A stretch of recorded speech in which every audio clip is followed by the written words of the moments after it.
आवाज़ की दुनिया के दोस्तों, कैसे हैं आप लोग? मैं उम्मीद करता हूँ कि आप लोग अच्छे होंगे और अपनी ज़िंदगी का निर्वहन बड़ी ही खूबसूरती से कर रहे होंगे। आज के अध्याय में हम बात करेंगे दिवाली की। और जब ये दिवाली बॉलीवुड के साथ जुड़ती है तो इसका मज़ा ही कुछ और हो जाता है। कई किस्से कहानियाँ जुड़ी हुई हैं दिवाली की बॉलीवुड से और बॉलीवुड के कलाकारों से। जिस तरह से होली एक त्योहार है फ्रेटर्निटी का, फ्रेंडशिप का, आपस में एक जो यूनियन है, यूनिटी है, उसको दर्शाने का, उसी प्रकार दिवाली भी ऐसा ही त्योहार है, बल्कि होली से भी कहीं ज़्यादा बड़ा त्योहार है दिवाली। और ये महज एक त्योहार नहीं है, ये एक धर्म विशेष की चीज़ नहीं है, ये एक भाव है जिसके अंतर्गत जितने भी हमारे कलाकार हैं, अब चाहे वो पर्दे के आगे हों, पर्दे के पीछे हों, टेक्नीशियन हों, म्यूज़िक डायरेक्टर्स हों, लिरिसिस्ट हों, राइटर हों, कोई भी हो, इस डिपार्टमेंट का जुड़ा हुआ व्यक्ति, छोटे से छोटा और बड़े से बड़ा, इस पर्व को बड़े ही हर्षोल्लास के साथ मनाते हैं। लेकिन कई बार कुछ चीज़ें ऐसी हो जाती हैं दिवाली पर जो कि अप्रिय घटनाओं में सदा के लिए शामिल हो जाती हैं। क्योंकि दिवाली का वास्ता पटाखों से होता है, फुलझड़ी से होता है, अनार से होता है, और मुझे बताने की ज़रूरत नहीं है कि किन किन चीज़ों से दिवाली का वास्ता होता है। बहरहाल हम आज के एपिसोड में अमिताभ बच्चन की ज़िंदगी से जुड़ा हुआ वो वाक़या आपको बताने जा रहे हैं, जहां अमिताभ बच्चन को दिवाली से बहुत ज़्यादा क्षति हुई।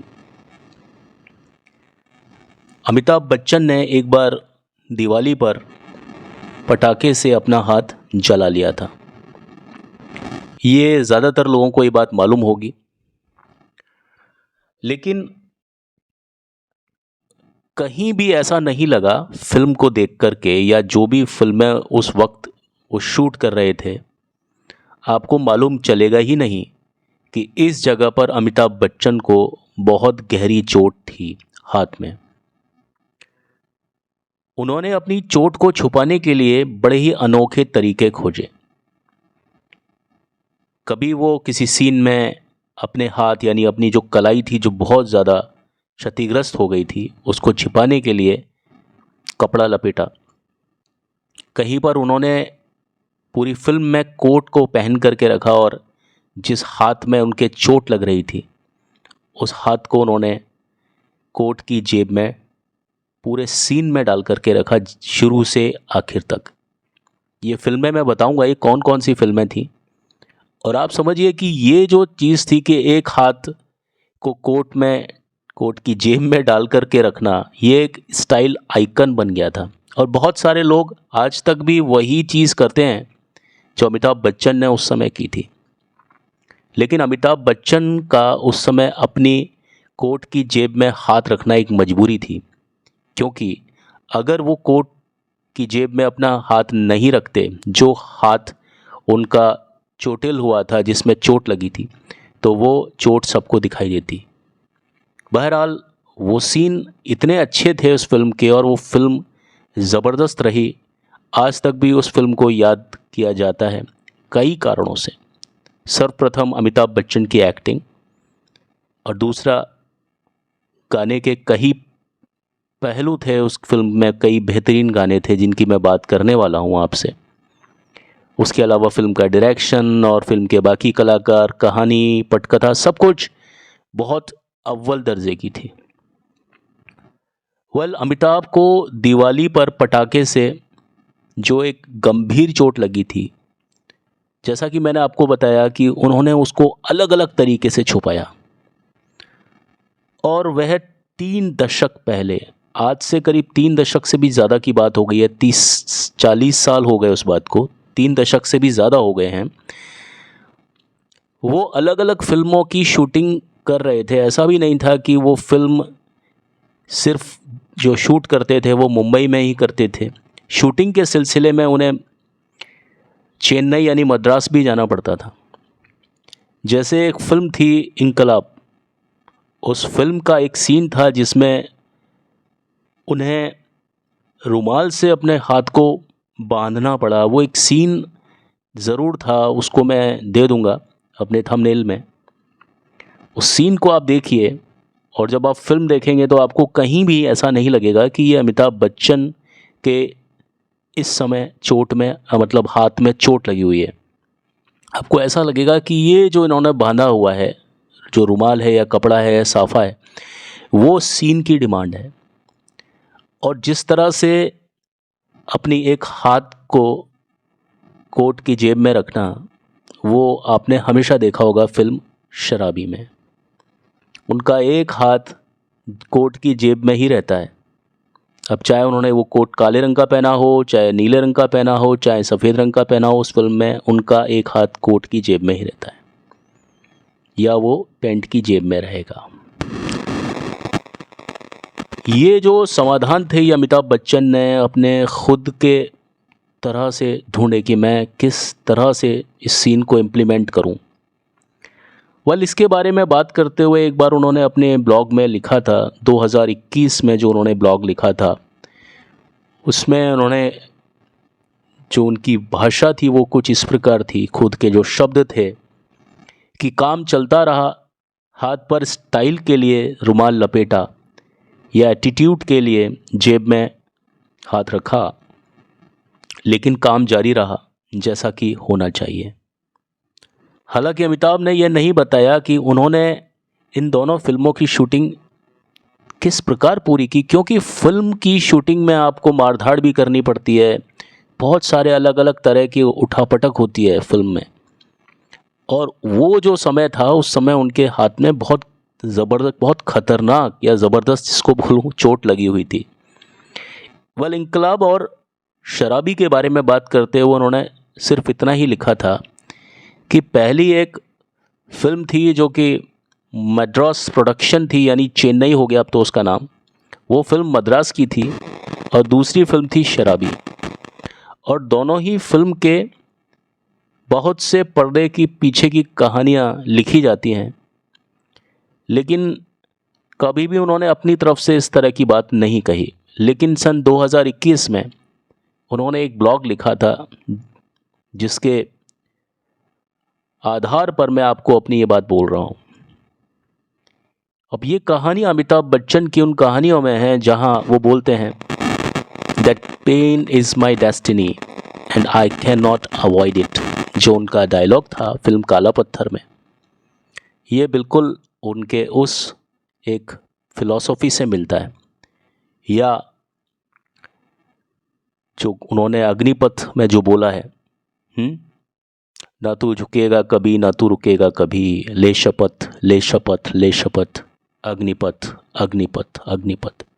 तो ये सिर्फ चीज़ें अमिताभ बच्चन ने मुंह से ही नहीं बोली हैं, बल्कि अपने कर्मों में उन चीज़ों को उतारा भी है। उंगलियां हैं वो मानव शरीर का सबसे ज़्यादा महत्वपूर्ण हिस्सा है, और मेरे ख्याल में अगर इंसान की उंगलियां काम करना बंद कर दें तो इंसान कुछ नहीं कर सकता, क्योंकि उंगलियों का कोई सब्स्टिट्यूट नहीं है। हाथ का मतलब उंगलियां ही हैं, क्योंकि उंगलियां नहीं हैं तो हाथ का कोई भी अर्थ होता ही नहीं है। और उंगलियों में जब चोट लग जाती है और उसके बावजूद जब हम काम करते हैं तो उनमें मूवमेंट भी होता है, क्योंकि बिना हलचल के, बिना उंगलियों को चलाए हुए हम कोई काम कर ही नहीं सकते हैं। इतनी भयंकर चोट लगने के बावजूद भी जब आपको उंगलियों से मूवमेंट करना पड़ता है तो कितनी ज़बरदस्त पीड़ा होती होगी। और उन मूवमेंट के साथ में आप रोमांटिक सीन भी कर रहे हैं, आप फाइटिंग भी कर रहे हैं, आप ट्रेजेडी भी दे रहे हैं, आप हर तरह की चीज़ें कर रहे हैं। मेरे ख्याल में शराबी फिल्म में कोई भी ऐसा सीन आप नहीं पकड़ पाएंगे जिसमें अलग अलग तरह के इमोशंस को अमिताभ बच्चन ने कैनवास पर ना दिखाया हो। उन्होंने फाइटिंग भी की है, बड़े अलग अलग स्टाइल में फ़ाइट किया है, उन्होंने उसमें एक फ़नी, एक बहुत अच्छा सा एक फ़ाइट सीक्वेंस था जो मुझे किसी भी फिल्म में दिखाई नहीं देता, जहाँ पर कुछ शराबी लोग अमिताभ बच्चन को लूट लेते हैं। उसके बाद में वो सारे शराबी उस एक रेस्टोरेंट में आके बैठते हैं। अमिताभ बच्चन से उसकी घड़ी, चेन, अंगूठी, पैसे यानी बटुआ जो उनका वॉलेट था वो भी ले लिया जाता है। और यहाँ तो बात अगर छूटती तो भी गनीमत होती। एक जो वो रुमाल था जिसकी वजह से बात बिगड़ सकती थी और आखिर में बिगड़ गई, जो मीना जी यानी जया प्रदा का रुमाल जो था वो भी उन लोगों ने ले लिया था। अब ये सारे लोग जब उस रेस्टोरेंट में बैठे तो जो अमिताभ बच्चन की जो ग्रैंड एंट्री होती है, शराबी वाला एक तरीका चलना, और वही अपने उस एक हाथ को, उल्टे हाथ को अपने कोट की जेब में डालकर रखना और दूसरे हाथ से एक्टिंग के तौर पर मूवमेंट करना उस हाथ से। आप समझिए कितना मुश्किल होता है ये सब चीज़ों को करना। और वो सीन उन्होंने इतना परफेक्टली किया कि उस जैसा सीन मुझे कहीं नहीं मिलता, इवन अमिताभ बच्चन की फिल्मों में भी नहीं मिलता। वो सीन एक कॉमिकल फाइटिंग है, लेकिन कॉमिकल फाइटिंग में भी इतना वज़न है। आप उस फिल्म में उस सीन को देखिए, मैं कई बार उस सीन को देखता हूँ और मज़ा आ जाता है। और ये सीन उन्होंने तब किया था जब उनकी कलाई थी और हाथ था और उंगलियां थी बिल्कुल बुरी तरह से चिपकी हुई थी। और आज भी अगर आप अमिताभ बच्चन का हाथ देखते हैं तो वहाँ आपको जले का निशान साफ दिखाई देता है, कलाई खास तौर पर। तो लगातार मूवमेंट की आवश्यकता होती है जब हम हाथ की बात करते हैं, क्योंकि हाथ का मतलब हथेली नहीं होता, और हथेली अकेली कुछ नहीं कर सकती है जब तक हमारी उंगलियां ना हो। उंगलियां किसी चीज़ को होल्ड करती हैं, पकड़ बनाती हैं, तब वो चीज़ हथेली पर टिकती है। अगर उंगलियां मूवमेंट रोक दें तो वो जाम हो जाएंगी, और उसके बाद सभी को मालूम है कि क्या हो सकता है। तो अमिताभ बच्चन ने पटाखे से अपना हाथ उड़ा लिया था। पटाखे में भी क्या था ये मैं आपको बता रहा हूँ। और अमिताभ बच्चन बताते हैं कि 2 महीने लगे अमिताभ बच्चन की जो अंगूठा होता है और जो तर्जनी होती है ना, जो उसकी फिंगर्स होती हैं, जो आपकी रिंग फिंगर होती है, मिडिल फिंगर होती है, जो तर्जनी, जो एक है ना, जो इंडेक्स फिंगर होती है आपकी, वो और अंगूठा मिलने में बहुत समय लगा। और उन्होंने वो प्रैक्टिस ऐसे की जैसे कि एक छोटा सा बच्चा जब 2-2 कदम चल कर के लड़खड़ाता है और गिरता है, फिर लड़खड़ाता है, फिर गिरता है, फिर संभलता है, वो चीज़ें उन्होंने 2 महीने उनको लगे। अमिताभ बच्चन ने कहा कि उंगलियां मानव शरीर का सबसे ज़्यादा एक कठिन और एक ऐसा हिस्सा है कि जिसकी बनावट इस तरह की है कि हम को लगातार उसी से काम करना होता है। उसके बावजूद भी आप देखेंगे कि कहीं पर भी आपको कोई लेश मात्र की दर्द या किसी तरह का कोई टीस अमिताभ बच्चन के चेहरे पर किसी भी सीन में दिखाई नहीं देती है। 1984 की ये फिल्में थी। फिल्म इनकलाब में, जहां आपने देखा होगा वो पूरी पूरी फिल्म थी, वो एक पॉलिटिकल थ्रिलर थी, एक राजनीतिक थ्रिलर, जिसमें अमिताभ बच्चन के साथ श्रीदेवी मुख्य भूमिका में थी। इस फिल्म में अगर हम और कलाकारों की बात करते हैं तो निरूपा रॉय ने सदा की तरह अमिताभ बच्चन की मां का ही किरदार निभाया, जबकि इसमें उत्पल दत्त, कादर खान, रणजीत और शक्ति कपूर नेगेटिव शेड्स में थे। हालांकि अमिताभ बच्चन ने यह नहीं बताया कि ये फिल्म जो थी ये और किन किन प्रॉब्लम्स से गुजरी। इनकलाब और शराबी के बारे में बात करते हुए उन्होंने इतना ही लिखा कि ये जो मेरा जो अनुभव था ये बहुत ज़्यादा एक परेशानी और सबक भरा हुआ एक अनुभव रहा। शराबी भी उसी वक्त रिलीज़ हुई थी, वही समय था 1984 का। अमिताभ बच्चन इस फिल्म में जया प्रदा के अपोजिट थे और इसमें जो और कलाकार थे वो थे प्राण, ओम प्रकाश और रणजीत साहब। ओम प्रकाश जिन्होंने उनके मुंशी जी की भूमिका अदा की, और क्या गजब की भूमिका उन्होंने अदा की। अमिताभ बच्चन बताते हैं कि दिवाली पर पटाखे जलाना बहुत एक लंबी परंपरा रही है हमारे भारतवर्ष की, और पटाखे चलाने में हर साल न जाने कितनी ही दुर्घटनाएं होती हैं, लेकिन क्या मजाल कि इन वजहों से कहीं दिवाली मनाने का किसी के दिल में भी कोई उत्साह की कभी कमी होती हो।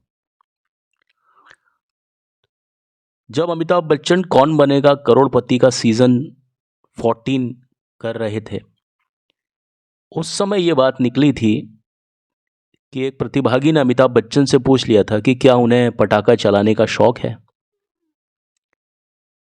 तो अमिताभ बच्चन ने अपने जवाब में कहा कि उन्हें पटाखे चलाने का इतना ज़्यादा शौक था, और वो पूरे परिवार के साथ में ज़बरदस्त पटाखेबाजी करते थे। बिग बी ने आगे ये भी बताया था कि उनके जो पड़ोसी थे वो छत पर पटाखों की एक प्रतियोगिता जैसी करते थे, जैसे होता है हमारे यहाँ पर भी, आपके भी ऐसा होता होगा सभी ऑडियंसेस के, कि जहाँ आप रहते होगे वहाँ अगल बगल में और भी आपके जो आस पड़ोस के लोग बड़े भाईचारे से रहते होंगे, लेकिन जहाँ बात दिवाली की आती है वहाँ कंपटीशन हो जाता है कि कौन कितने ज़्यादा पटाखे चलाता है, अलग अलग वैरायटी के, कौन कितनी ज़्यादा आवाज़ वाले पटाखे चलाता है, कौन व्यक्ति कितनी ज़्यादा आतिशबाजी वाले पटाखे चलाता है। तो ये सारे पटाखे जो थे ना, अमिताभ बच्चन बहुत बड़ी तादाद में लेकर के आते थे, उनके पास में पटाखों का बहुत भारी स्टॉक होता था। और जो अमिताभ बच्चन के पड़ोसी थे ना, वो भी इस चीज़ में कहीं कम नहीं पड़ते थे। और ये जो प्रतियोगिता होती थी पटाखे चलाने का, ये घंटों तक आपस में ये प्रतियोगिता चलती रहती थी। कभी बच्चन साहब के परिवार से धमाकेदार कोई पटाखा चला, कोई आतिशबाजी चली, तो बगल का जो परिवार था वो भी कम नहीं पड़ता था।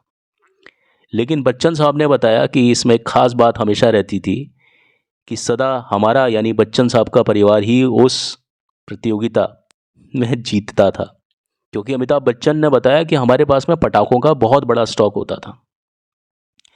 लेकिन अगर अब की बात करें तो बच्चन साहब का जो परिवार है वो अब दिवाली को मनाता है लक्ष्मी पूजन के साथ में, और नए कपड़े तो खैर होते ही हैं, लेकिन अब पटाखों और आतिशबाजी के नाम पर सिर्फ फुलझड़ी चलाने का ही वहाँ बच्चन साहब के घर में रिवाज है।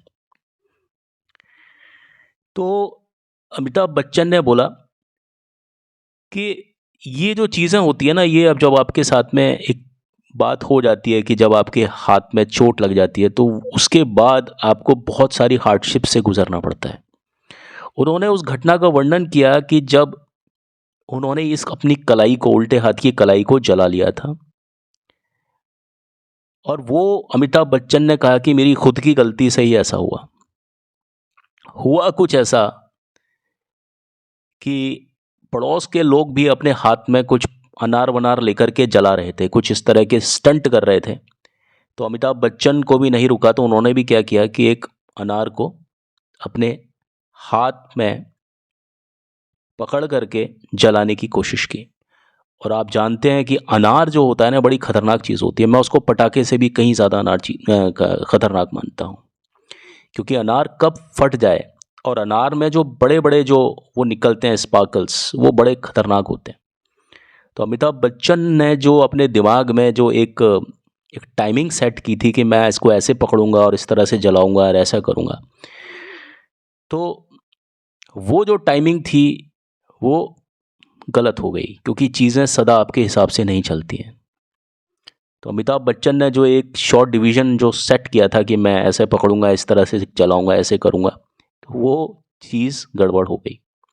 उनकी स्टंट योजना के अनुसार उस अनार ने काम नहीं किया, और उन्होंने देखा कि वो जो अनार था वो फट गया, और तुरंत उनकी कलाई जल गई। और आपने देखा होगा कि अमिताभ बच्चन जब किसी भी तरीके से पब्लिक को एड्रेस करते हैं, तो अमिताभ बच्चन इस चीज़ की हिदायत ज़रूर देते हैं दिवाली से पहले कि कृपया करके आप पटाखे चलाते समय बड़े लोगों के, अपने परिजनों के संरक्षण में रहें, तभी पटाखे चलाएं। तो उन्होंने कहा कि काम हुआ, उसके बाद में सारी चीज़ें हुई, लेकिन हाथ पर जो निशान था ना वो भी बाकी रह गया।